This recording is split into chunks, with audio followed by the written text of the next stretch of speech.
Have you ever experienced a roadside fish market in Odisha? The fanfare, the bargaining, the shouting, the smell of fresh catch. Oh my god, it's not just a market, it's practically a cultural festival happening over there. My non-Odia friends always get amused by my affiliation towards non-veg, especially fish or prawn. And I always say, come visit our fish market. Leave alone Tarkari, you can visit any non-veg day.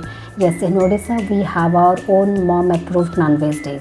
So today being one such day, I am making prawn curry in Odia style. Being an Odia, I cannot leave aloo behind. That will be like cheating my entire community.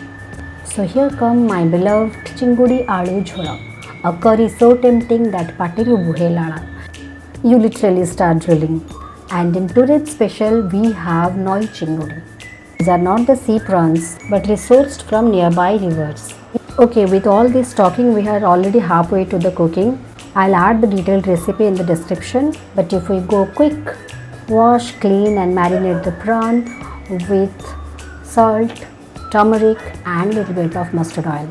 Fry the potato wedges until lightly golden and keep them aside, because in Odia curry, potatoes always get a VIP treatment.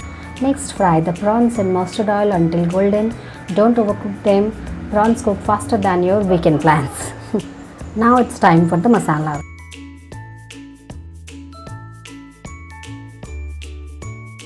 Add 2 to 3 tablespoons of mustard oil, splatter some panch foran, add chopped onion and fry till golden.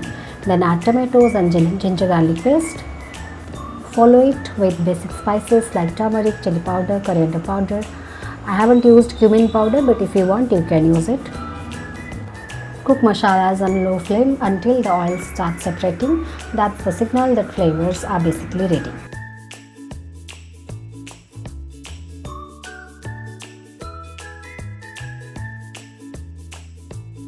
Now add the fried potatoes, pour some hot water into it and let the potatoes cook until soft and absorb all the masala's goodness. Once the potatoes are almost done, add the prawns back into the curry. Bring everything to a gentle boil by adding hot water. Mix all well and bring them to boil for a moment. Finish with some fresh coriander. I would have added them, but today my kitchen decided to turn out of coriander at the last moment. And that's it. Serve hot with rice. If you enjoyed this little Odia kitchen story, please like the video and do consider subscribing. And tell me what is your favorite vegetarian dish.